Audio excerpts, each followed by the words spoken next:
Yep. So, first topic, Justin Trudeau. He finally stepped down. I just want to give a clap to that. I'm personally very happy.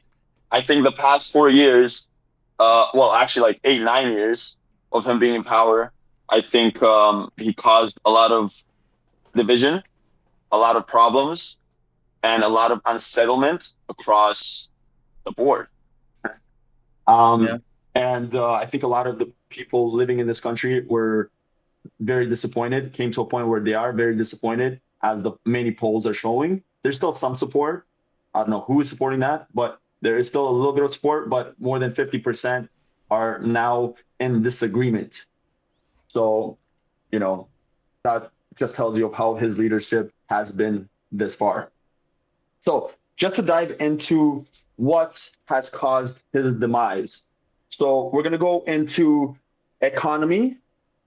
I'm going to dive into safety, censorship, and division. Okay. So let's start with the main one. This is probably the dominant factor, and it's going to be economy. Okay. Just to kind of give a general idea, in 2015, before he ran for prime minister, he said he'll balance the budget in 4 years' time. And I quote, he said, it's in stone. That's what he said.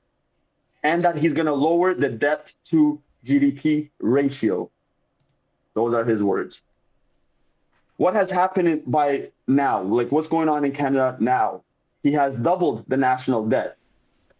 So he pretty much did the exact opposite. So all the prime ministers combined previous to him, he has doubled what they have done. It's a negative. That's not a good. Just because you double doesn't mean it's a pot. No, he doubled our national debt. Double down. And I'm going to dive into why that is a bad thing, why that's a negative, and how that directly impacts us, the people of this country. Right? So the main thing is, and before in 2015, the debt to GDP ratio was 51%, around 51%. In 2024, was touching 75%. In 2015, Canada had the lowest lowest debt to GDP amongst G7 countries. So we're actually leading. That's a very, very good thing. I'm obviously going to elaborate on why that's a good thing. But just an idea, amongst G7 countries, pretty much top countries in the world, we're leading. Stephen Harper did a very good job amongst in his term while in power.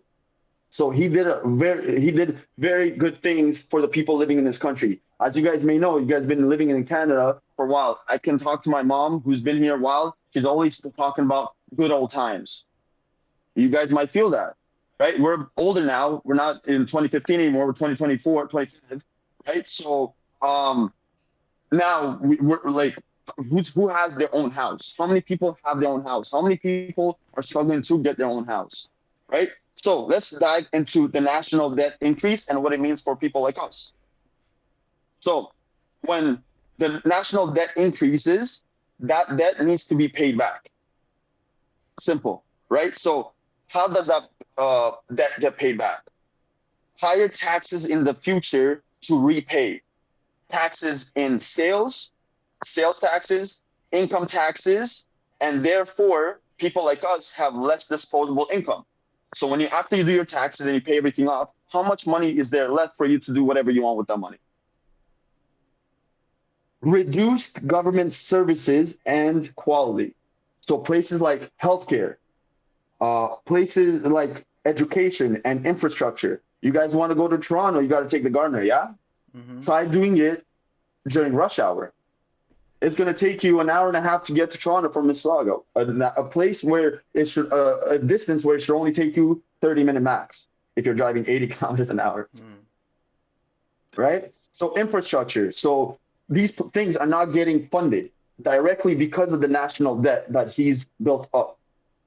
Right? And these are things that we're going to have to pay. So I want everybody to also keep in mind, when these things happen, and when, let's say, Pierre Poilievre, because he's the favored to win right now, when he comes into power, he's going to have to be very strict lower that to lower the debt.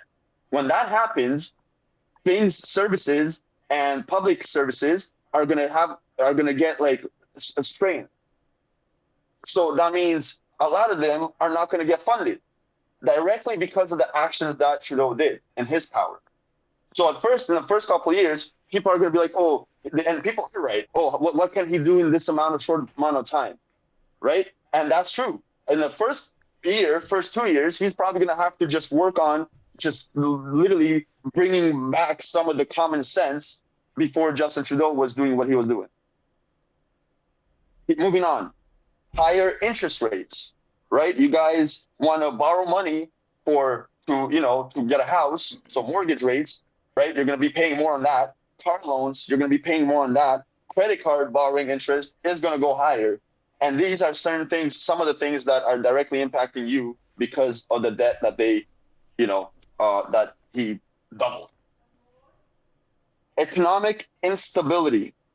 So investor confidence, whether it's foreign or domestic.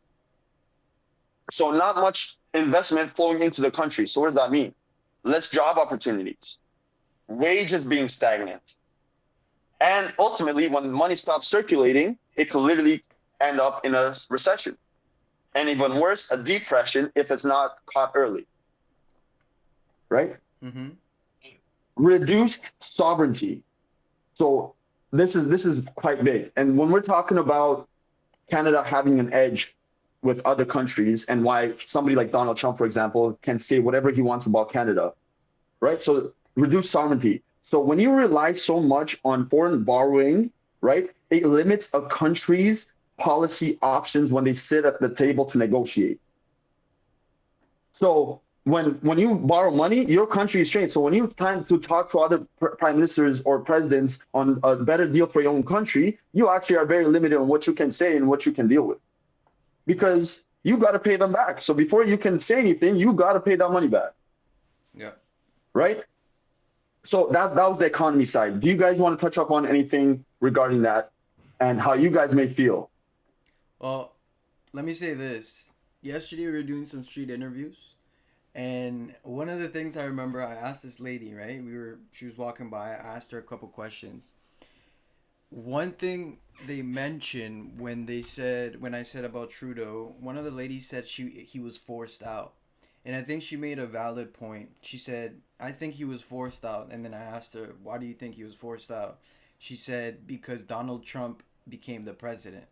So then I said, okay, so do you think if Kamala became the president instead of Donald Trump, would he still be in office? And she's like, yes, 100%. And good point. And it's a good point. Like, it's weird that it happened around the same time. And wasn't it the same day that he got inaugurated and then he left office? I'm pretty sure. Like a week later, 2 weeks later. It was like close, right? And yeah, as soon as he started, that was the pressure that he had. Like, he's like, oh shit, like we can't get away with stuff anymore. Kind of like also like that thing where like there's like a whole thread of like Obama switching sides, or like Mark Zuckerberg from Facebook switching sides. Like he was like part of like the Biden administration with all that, but now that they see that it's inevitable that Trump is in power and that he's gonna be keeping that power, it's kind of like they're like, okay, we gotta get on a side. We can't just be against them anymore. And yeah. Guys, no matter how you put it, the States is always going to be talking, and as soon as they make a move, everybody falls in line. So I hate when people say, oh, whatever happens I'm talking to people, I love talking about politics. So when I jump into conversations with people and I start talking about American politics, living in Canada, and they're like, I don't care about American politics. It has nothing to do with us. I'm like, bullshit. What are you talking about? Anything that they do, it sets like a precedent. Yeah, for everybody else to follow.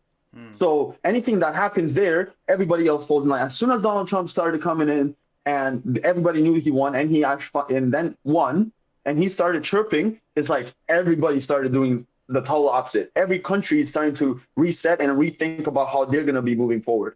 So it's very important to understand when a country like the US and maybe in the other side of the world, let's say a country like China starts to make different arrangements within their government and their economy. It's like every country around that area is now going to have to fall in line with their belief, not their beliefs, but their way of doing things, Yeah. right? Here, let me Miggy, do you want to touch up? Sorry, go hold ahead. on. Let me just bring up one more thing. So the other thing, we interviewed these kids, 17, 16, and they were talking about how they can feel the Trudeau effect of the like to the point where like they're giving up on houses. They're giving up on owning a house. They literally said like, Opportunity. yeah, they literally said like we the way that things have been, the way the market is, the way like life is going with the Trudeau government and all that. We've given up on houses. Mind you, these kids are 17. They're not even like they're about to finish high school, and that's out of their head. But But if I you love the look fact at the that fact like while we're 20 years talking, ago, 30 Yeah, years but you ago, gotta at the remember age of these 20, guys. you're already married, you're already owning a house, you're moving with your life. Now people are looking like still 30, pushing 35 without any of that stuff because of the way things are going. Like it's crazy. and before, hold on, just to touch up on that point before you guys continue on that topic. Those kids were pretty much like what he was talking on was basically on what his feeling is in the household. So pretty much how his parents are feeling regarding everything in the scenario and the environment, and he's understanding and taking in what kind of problems he's about to occur. And I gave him major props on the fact that he was able to elaborate so deep on a topic like that because it's very important for these youngins that are coming up to get informed about things like this. So when they do come to an age of being able to vote the way they want to vote and make the change that they want to make into this world, it's important that especially the people who are informed to make these decisions and not just people who are just emotionally affected and then make decisions just based on emotions. But let's bring logic back, information back, and then make not only a truthful decision but an informed decision. Mm. Julian, you wanted to touch up on something?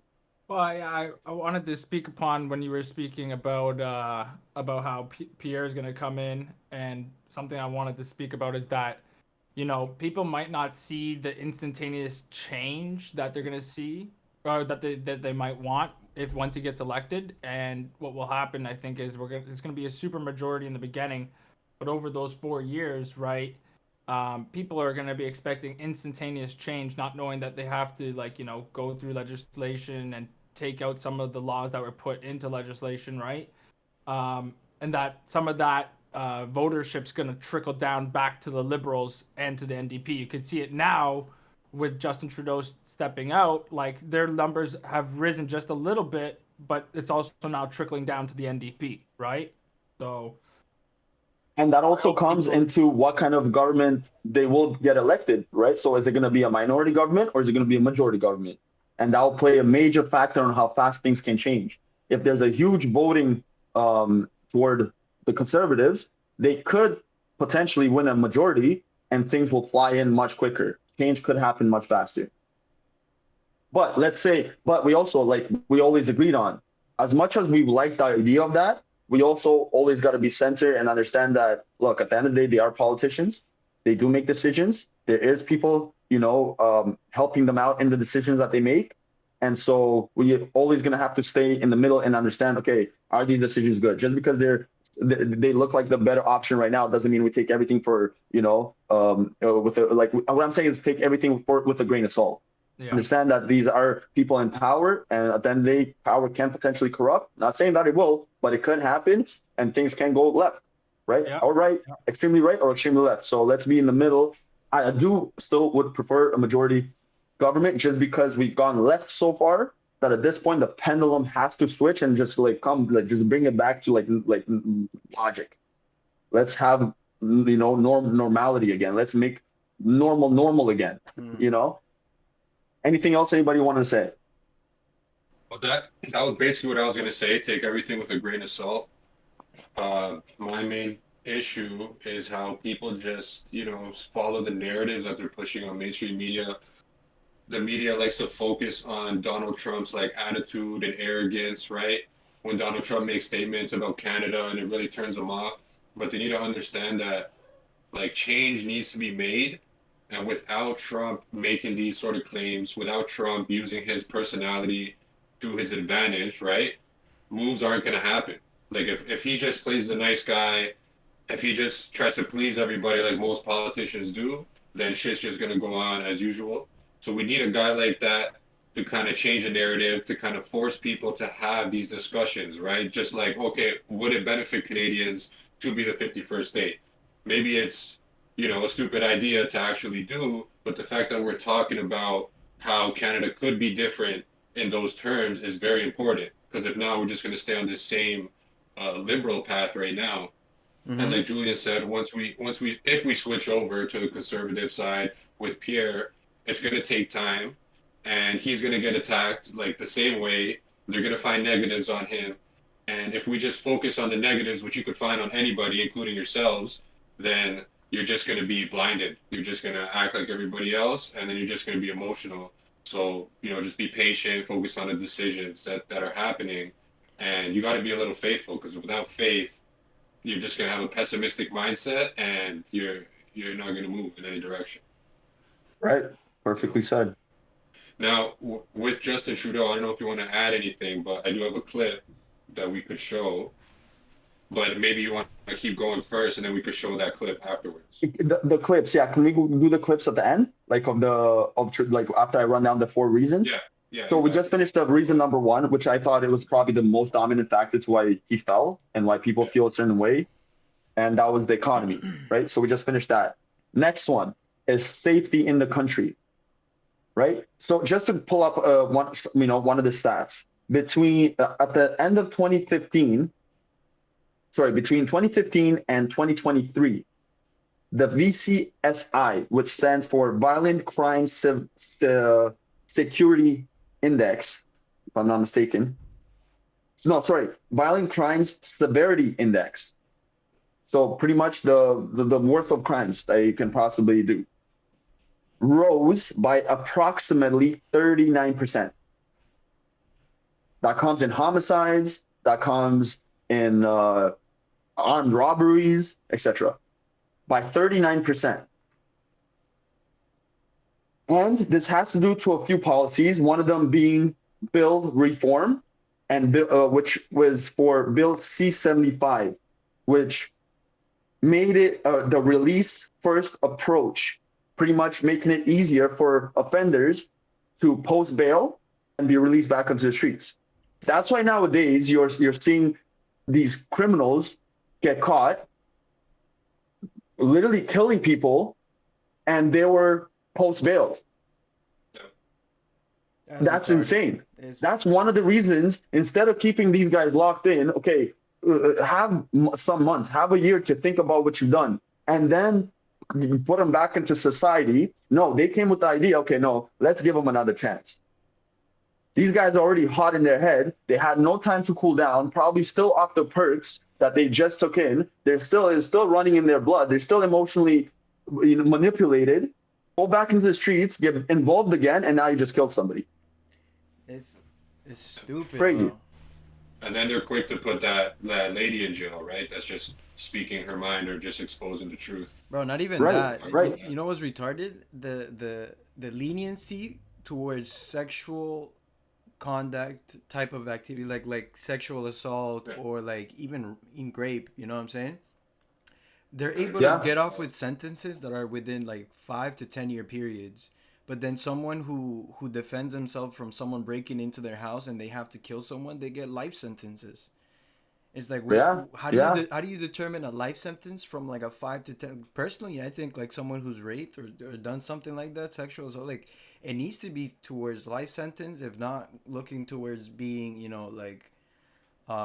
like the death penalty, to be honest, if it's a reoccurring type of case. Right. And those things, like as an idea, like somebody before killing somebody thinking and knowing in their head that they could potentially be, wiped off as well for killing somebody by a legal death penalty, that will stop people from doing these things. Mm-hmm. But because now there is no consequence and they're actually going to be released the next day, who's going to care? These robbers that are robbing these jewelry stores, they're going to be out the next day robbing the next. So they rob Mississauga, they're going to bail the next day, and they're now going to move on to Oakville because they already hit the jackpot, and they're going to hit another jackpot. Or with the car Not only thefts. that, but The car thefts are crazy. Yeah. I mean, they go to jail and then they meet other criminals, right? And then they kind of learn how to just do their job better at the end of the day, or they make new connections. They do a class in So, jail. yeah, it's like they're going to university and then they're coming out and now they got a degree in how to do their crime better. You know? How to get away Like with they murder. realize. They go in real quick. Yeah. He's like, "Hey, bro, how'd you get away with it?" Nah. Yeah. Go to Yeah. jail. You'll find out. Another reason that goes under safety was he came up with stricter gun control. Gun control made upon the law-abiding citizens. So guys who are not having no intentions of doing nothing crazy, their mind is straight. He decided to take guns away from those guys who are using it for sports or hunting, etc. But then he also didn't fund the CBSA. So now, because they're lacking, people on the ground checking and doing having the funds that they need to do their job correctly, guns are getting smuggled in.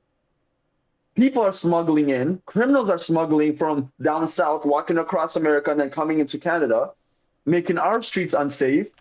But then you're going to cut the guns from law-abiding citizens, and then you're going to also make a release first approach, and now you just got a mosh up in the streets. And then people like us at the bottom, we can't even walk amongst other people, and we always got to walk, look over our shoulders. Another reason, drug overdose. Between 2015 to 2022, there was a 150% increase in opioid-related deaths. For just somebody to understand, in 2015, we had around 3,000 deaths related to opioid. In 2023, we had 8,000. Wow. Around 8,000. Insane. Yeah. So anybody want to touch up anything on the safety? You mentioned the gun thing. I remember Miggy mentioned the gun thing on the first podcast, how we were talking about how it's part of, it's a way for us to be able to protect ourselves from the government if it ever came to a time where we disagree or agree. And the whole reason I believe they're taking our right to bear arms is just for that, especially with the document we covered about the DOC. Giving the right to the military to come and interject whenever there's protests and stuff like that. It's dangerous because it gives power to the military, to the government to legally kill people, and we don't have nothing to defend ourselves because we're not allowed to. No chance. No chance. No We got no chance. chance. Yeah. Even if we, the thing they always are scared of is we got numbers. But yeah, a lot of the times, what are the numbers going to do against high technology weapons, all the stuff they have? And if you look in the history, it's like every tyrannical government that came into place that caused chaos, they always started off by gun grabbing. Mm-hmm. That's how they go on. So let's move on to censorship. One of the bills was C10, which aimed to regulate online content and social media platforms, giving power to CRTC, which stands for Canadian Radio, Television, Telecommunication Commission, the authority to regulate content across internet, specifically social media platforms, imposing restrictions on free speech.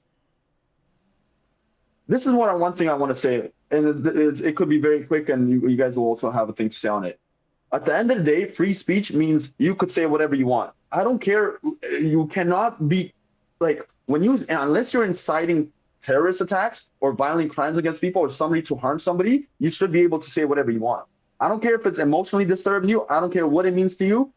You should be able to say it. And anybody who has intellect, which I'm hoping some people, all of us would have, you can break down these speeches that are coming towards you and are emotionally inflicting and just take it with a grain of salt. Everybody should be able to do that. We shouldn't regulate free speech just because people are getting emotional about things. Because now it's like when you give a power like that, the government or any authority can be like, okay, I don't want you talking about this. I don't want you talking about that. and there's no like details into what that speech could mean.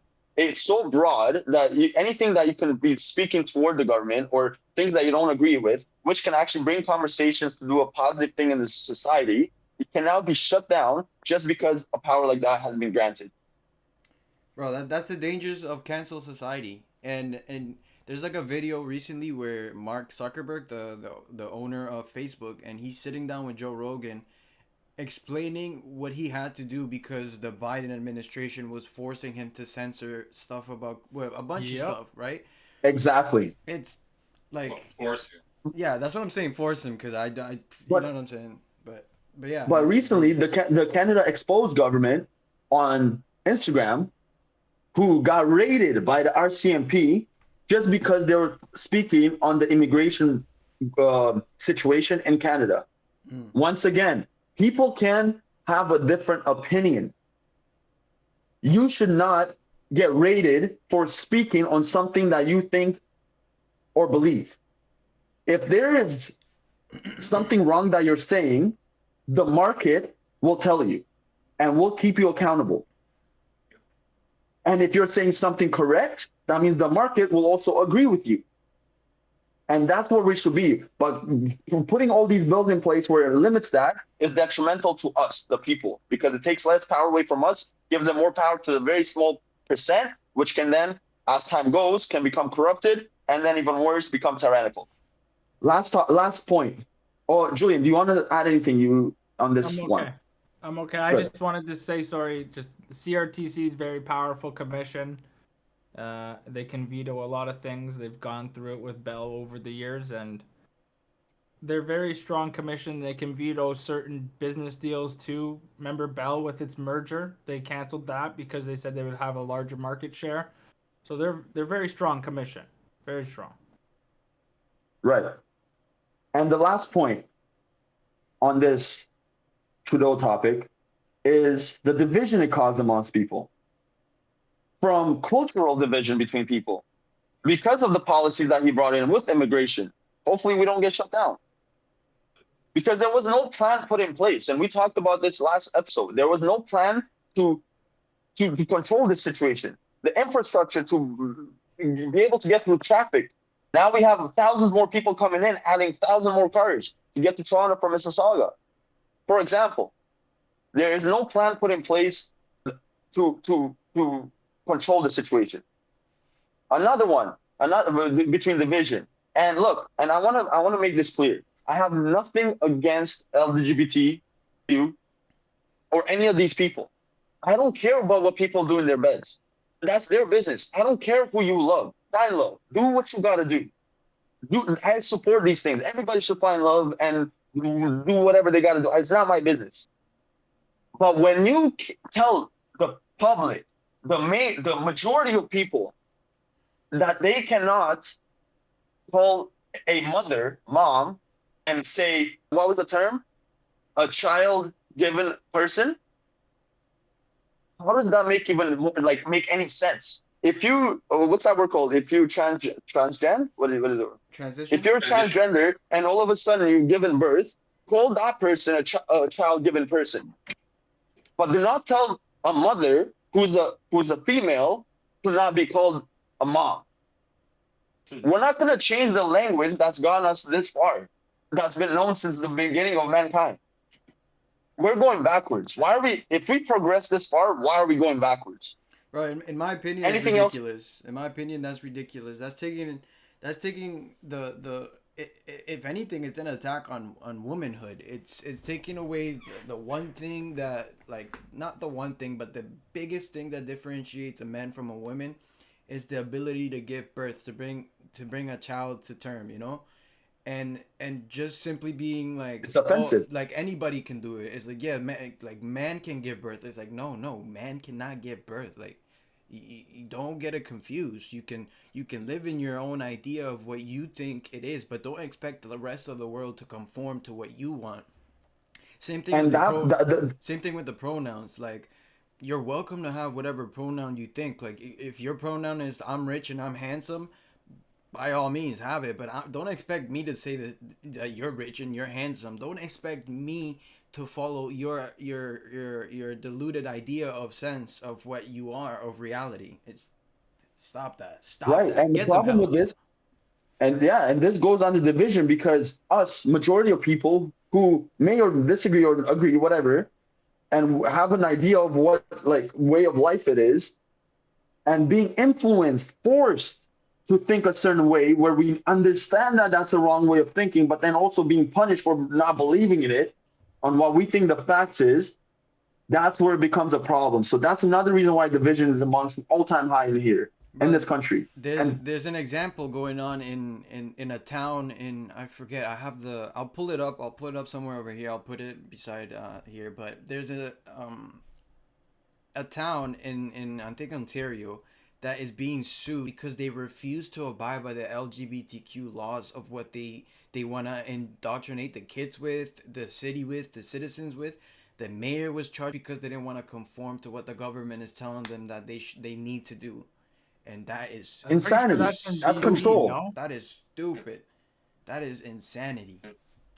But these are the same people that, let's just say Christianity, or let's just say any religion were to come and were to be like, yo, guys, we need to have all Catholic schools, all Christian schools, they would be making that same argument. And they would be saying, yo, they're crazy because they're trying to indoctrinate, blah, blah, blah. And then they come with their own shit. It's like, bro, you're just being a hypocrite. It's like what they did to the natives when they got here. You know, they made them forget their religions and conform to their religion. And it's like, come on, brother. We're not in those times anymore. You know, I think we moved past that. But I guess they're trying to bring it back. I guess that's what the New World Order is about. Bring back the old fuckers. Go backwards. Yeah. Are we good on that topic? Can we move to number 2? Do you guys want to watch that video maybe you was talking about? Oh, right. Yeah. Play that video. Now, it shouldn't be that way. It wasn't supposed to be that way. We were supposed to be on a steady, if difficult sometimes, march towards progress. And yet, just a few weeks ago, the United States voted for a second time to not elect its first woman president. Everywhere, women's rights and women's progress is under attack, overtly and subtly. Trudeau, what's a woman, bro? What's a woman? What's a woman? What's a woman? You don't know what a woman is. You named you said a guy was a woman who thinks he's a woman. You said he was the biggest. Nah, bro. This clown is a who listened to this guy? You would think that somebody is reading over his fucking talking points. Oh, they You know are. what I'm That's the saying? crazy thing. Like Bro, somebody. let's get it straight. When he's talking about we're supposed to be moving through progress and moving through like a way of going, I think it's exactly what you were talking about yesterday, Joseph. When you're talking about the agendas that these guys have in place, I literally don't think he's talking to the people. I think he's talking directly to the clubs that he's part of that are supposed to have a way of moving. And they're like, well, we're supposed to make a progress and we're doing this, but they fell short, so they elected Trump. Like Julian said, there's people that go over these notes that they're like, yo, this is exactly what you should say. Like, this is the right thing to say. You know? You're gonna hit the hammer on the head of the nail, man. You're gonna grasp the fucking audience. All right, so let's move, guys. Let's move on to, and I think that was a very important thing that we went over. I know we stayed a little extra time on it, but we live in Canada. A lot of the people I'm watching are going to be, Canadians. And it's important to understand based on facts of why you feel that way. Sometimes, you might think, oh, it's being stigmatized and all that because of propaganda, this and that, and the way you're moving is because of just natural causes. No, because of the people put in power and elected officials is the reason why your life feels like shit. Period. These guys have a direct impact on how your day-to-day is going. Right? So I know we spent more time, but let's move on.